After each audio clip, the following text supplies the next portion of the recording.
je donnerais la palme, en fait, à Marine Le Pen elle-même. J'ai été vraiment frappé par la façon dont elle avait l'air soulagée d'avoir perdu et de même pas être à ce 48% des voix qu'on lui prédisait. Elle avait l'air soulagée. Et puis, je me suis mis à réfléchir à sa campagne de deuxième tour. Le thème théorique de la campagne du deuxième tour, c'était de récupérer l'électorat de Mélenchon. Oui. Au terme d'un processus électoral qui avait plutôt mis en évidence la montée en puissance du facteur économique, du facteur de classe, par rapport aux facteurs identitaires, je dirais, musulmans et autres. Et alors qu'elle était censée vouloir récupérer l'électorat de Mélenchon, elle a fait exactement ce qu'il fallait pour ne pas le récupérer. Je ne sais pas si c'est conscient ou inconscient, mais la remise au centre du débat du foulard islamique, pour moi, c'était comme si Marine Le Pen avait fait campagne pour ne pas être élue. Emmanuel Todt, bonjour. Bonjour. Emmanuel Todt, vous êtes historien et anthropologue.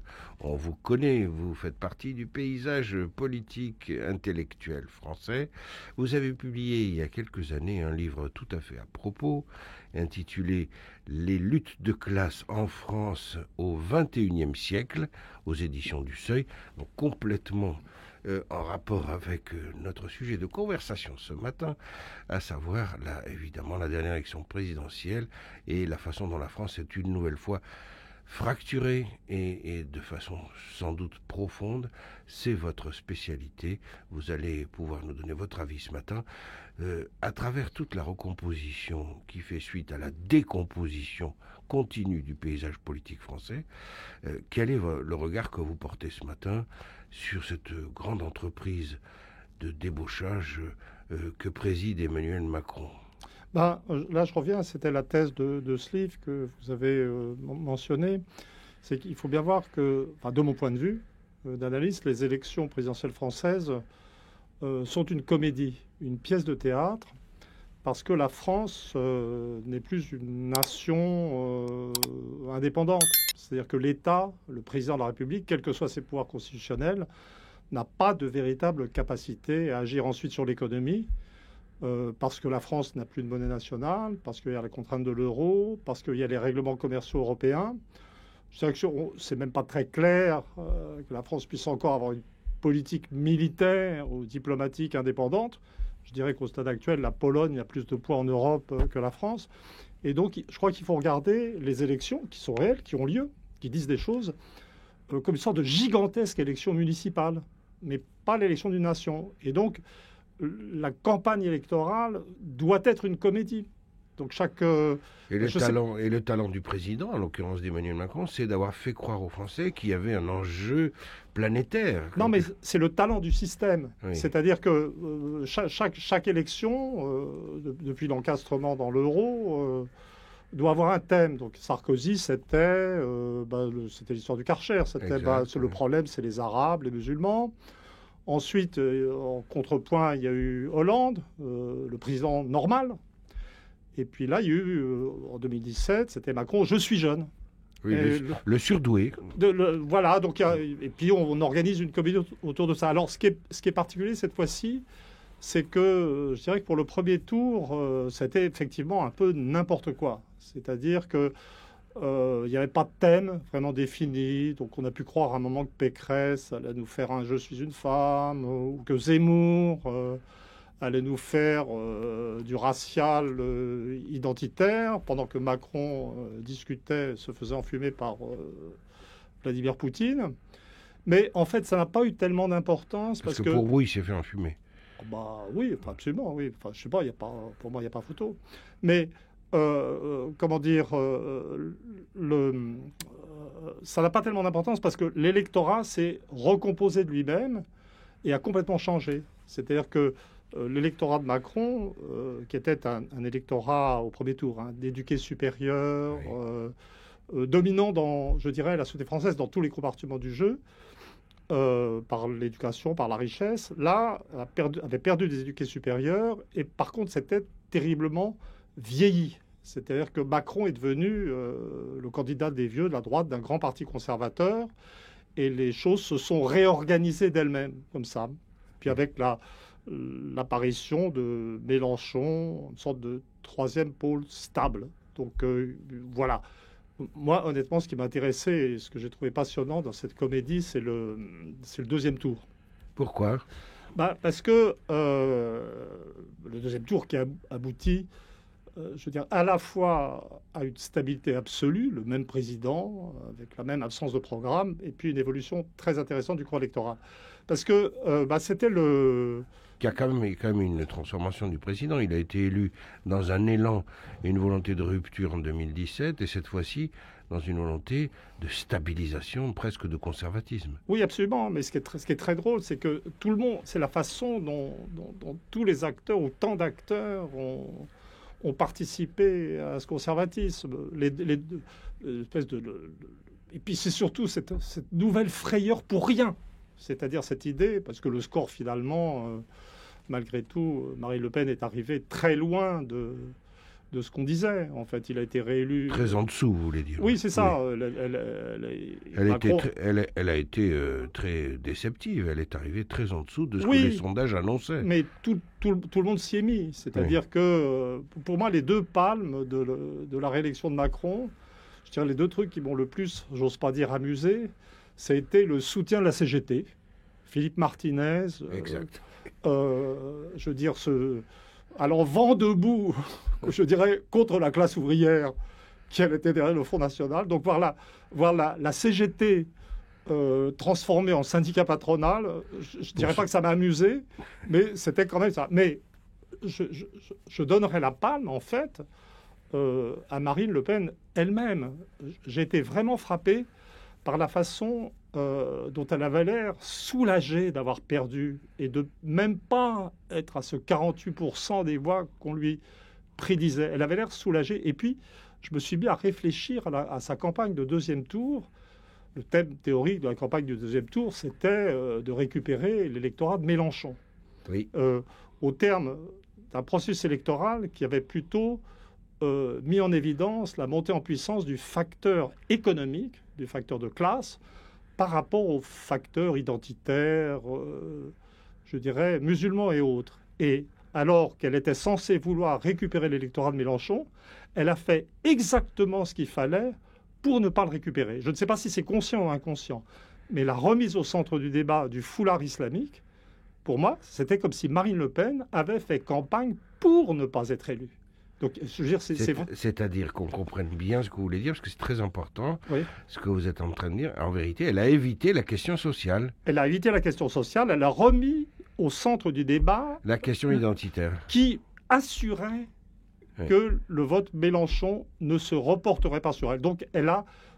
Je ne sais pas si c'est conscient ou inconscient, mais elle a fait ce qu'il fallait. Je crois qu'il faut bien expliquer aux auditeurs que le vote Mélenchon est favorable à la mixité, au métissage. C'est un vote très favorable à la France issue de la diversité. Disons qu'il n'est pas anti-musulman, voilà. Il n'est pas intéressé sur le fond par ces questions. Et si je vous comprends bien, Emmanuel Todd, en allant reparler du sujet du voile islamique à la veille du deuxième tour, elle a redonné aux gens qui ont tendance à voter pour Mélenchon aucune envie de voter pour le Front National. Absolument. Donc je pense que Marine Le Pen a fait sciemment campagne contre elle-même. Mais je crois que pour moi, ce qui est le plus... la vraie différence, au fond, donc le résultat n'est finalement pas si spectaculaire, mais quand même... Ce qui m'a frappé, c'est pas finalement, Marine Le Pen a très peu progressé au premier tour des élections. Elle a progressé de 1,8% par rapport à 2017. Mais au deuxième tour, elle a progressé de 7,8%. Quand même, malgré tout. Donc il y a une sorte de diffusion de la capacité des gens à voter pour le Rassemblement national au deuxième tour. Mais ça, je crois que ça... Comment dire, le plus important pour moi, c'est ce qui s'est passé, c'est ce qui est en train de se passer dans la tête des gens, dans les milieux populaires qui votent pour le Front National. Alors expliquez-nous, Emmanuel Todd, parce qu'effectivement, on a parlé sans cesse d'une fracture de la France et on a parlé d'un vote ouvrier qui allait massivement vers Marine Le Pen. Oui, c'est-à-dire que, 70% des ouvriers ont voté pour Marine Le Pen. 70%. Voilà. Mais je crois que ce qui est en train de changer en France, c'est la perception que les ouvriers, les milieux populaires ont d'eux-mêmes et que les gens ont de ces milieux. Parce que si on se souvient bien, la thématique générale, et sur ce point, je ne suis pas certain que le commentaire est vraiment avancé, on parle du vote de gens périphériques, dominés, et qui, jusqu'à 2017, étaient perçus, dans le contexte de la globalisation, comme au fond de plus en plus inutiles. Marginalisés presque. Des marginaux, les ouvriers, ils étaient en Chine, ils étaient en Inde, ils étaient ailleurs, ils n'avaient plus d'importance. Mais là, on a changé de période historique. Oui. Il y a eu le Covid, on a mesuré l'importance de la production, le caractère indispensable de l'industrie et en fait le caractère indispensable des ouvriers ou des employés qui travaillent physiquement ou des techniciens. Et j'ai le sentiment que l'ambiance idéologique va changer parce que ces gens qui ont voté, qui sont en révolte contre le système, qui sont détachés des élites parisiennes, ne vont plus vivre avec ce sentiment qu'ils sont des abandonnés de l'histoire ou qu'ils sont périphériques. Ils vont redevenir centraux. C'est-à-dire qu'on s'est aperçu avec le Covid qu'on dépendait de ces gens-là, qu'on dépend de la production et qu'en un certain sens, alors qu'avant le Covid... Sans eux, on n'aurait pas pu s'alimenter pendant les maintenant, confinements. on revient dans un monde... Qu'est-ce que c'est la signification de l'inflation actuelle? L'inflation actuelle, c'est qu'il y a une phase de contraction de la main-d'œuvre parce qu'il y a un peu moins de jeunes. C'est parce qu'on ne produit pas assez de biens. Je veux dire, c'est très bien, on distribue des signes monétaires, etc. Mais si on distribue des signes monétaires et que la production n'augmente pas, on a de l'inflation. Donc le problème de la France actuellement, ça va être de produire. Ça va pas être de donner des subventions. Ça va pas être de distribuer, ça va être de produire. Ça va être de produire. Et dans un monde où la tâche première va être de produire, et ces gens qui étaient considérés... Ce sont les producteurs qui vont redevenir le centre du débat. Et les électeurs de Macron, par contraste, les électeurs de Macron, qui étaient perçus la dernière fois comme la jeunesse du monde, sont maintenant des vieux, des retraités, probablement dans les professions actives, des gens assez inutiles, improductifs. Je dirais que dans ce cas-là, les gens qui font du conseil, un très grand nombre d'activités tertiaires, sont des gens, sans aller jusqu'à dire que ce sont des parasites sociaux, ce sont des gens pas très utiles, alors que la base, le Rassemblement national reste pour moi tout à fait inacceptable en termes de morale, d'intégration de la nation, etc. Mais la base sociologique du Front national revient au centre, je dirais, de la nation et de plus en plus indispensable. Et de ce point de vue-là, cette élection est, je crois, quand même un tournant très important. Alors, dans cette intervention, Emmanuel Todd parle des causes profondes, selon lui, du déclin de l'Occident. Il pense que la fin des valeurs protestantes et la disparition des repères religieux ont laissé une société un peu paumée, divisée, où beaucoup de gens ne savent plus trop quoi croire ou à quoi se rattacher.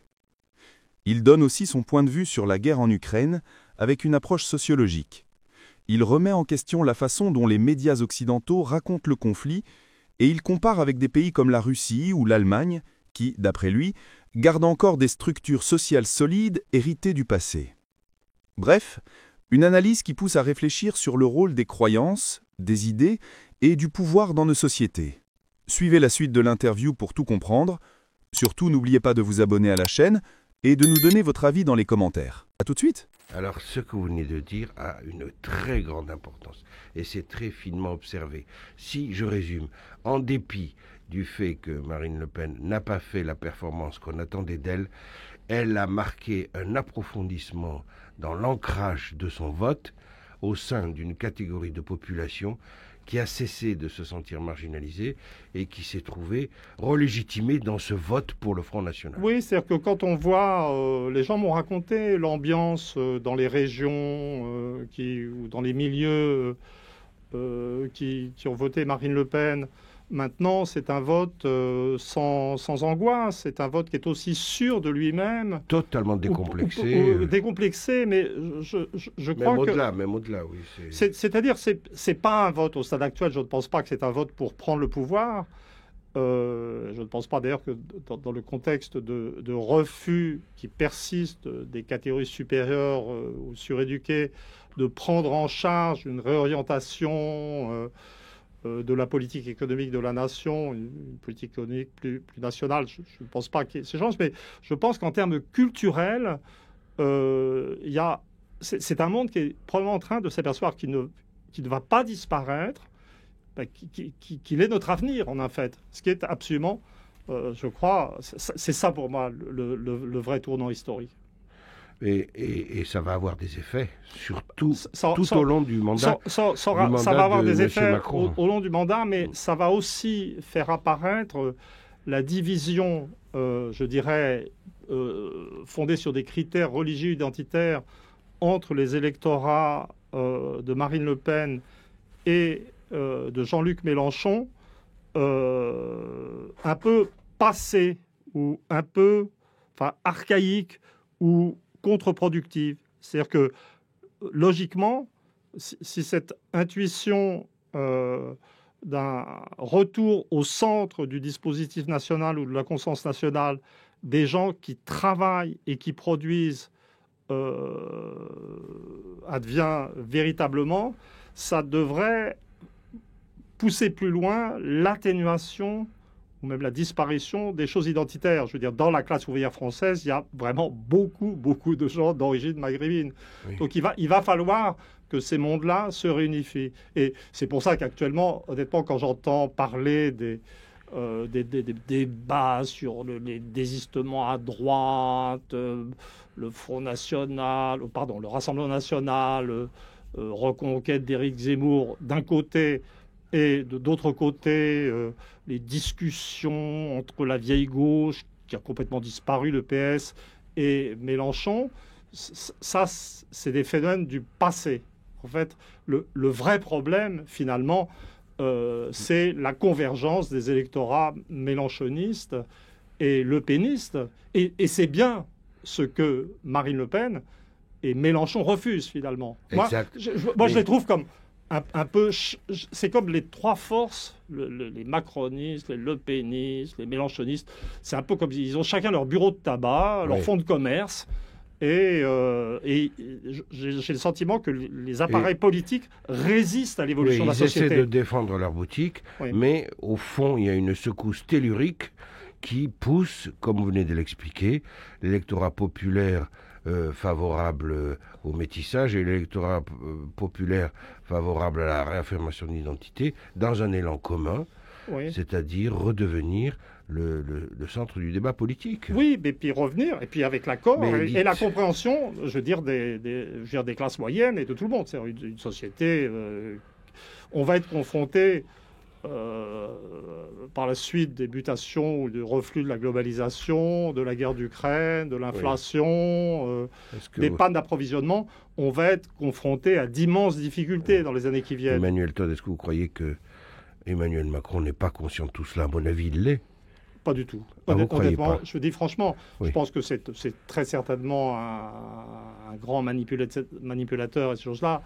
Je crois que dans un débat télévisé face à Marine Le Pen, dans un contexte qui accepte toutes les réglementations et les codes européens, il peut être très rapide et bien meilleur qu'elle. Mais je pense que pour s'extraire de cette espèce de b.a.-ba européiste, pseudo-néolibéral, je pense qu'il n'en a pas la capacité cognitive. Je serais ravi qu'il l'ait. Je veux dire, on ne peut pas se mettre dans une posture conflictuelle mais avec la direction du pays.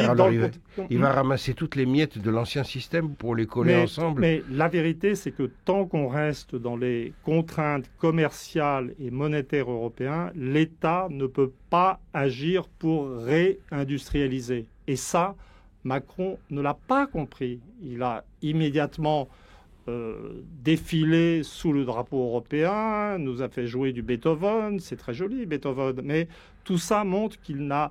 Je pense que Macron est en vérité en grand état de déficit cognitif. Ça n'exclut pas la rapidité dans un débat à l'intérieur du cadre conceptuel dans lequel il a été éduqué. Déficit cognitif, vous dites. Oui, mais pour sortir... Mais si vous voulez, mais fonctionner très vite à l'intérieur d'un système mental et intellectuel qui vous a été imposé et penser tout seul, c'est des catégories différentes, c'est un univers différent. Et ça, je serais ravi, vraiment, on n'est pas dans une situation où il faut en vouloir aux gens de ce qu'ils ont été s'ils changent. Mais pour le moment, rien dans son comportement ne permet d'imaginer un saut qualitatif et mental. En 10 secondes, Emmanuel Todd, la question de Radio Notre-Dame et Dieu dans tout cela.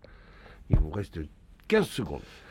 Le reflux de la matrice religieuse de la France, que j'analyse de façon objective, est la chose qui empêche l'apparition de croyances collectives politiques qui permettent une unification du peuple français. Et le grand problème de la politique, c'est de trouver un remplacement à cette matrice religieuse qui a disparu. Merci beaucoup, Emmanuel Todd, pour cet entretien passionnant. Je rappelle le titre de votre ouvrage le plus relié au sujet que nous avons abordé, La France, les luttes de classe en France au XXIe siècle, aux éditions du Seuil. Pastiche de Karl Marx. Merci, Emmanuel Todd.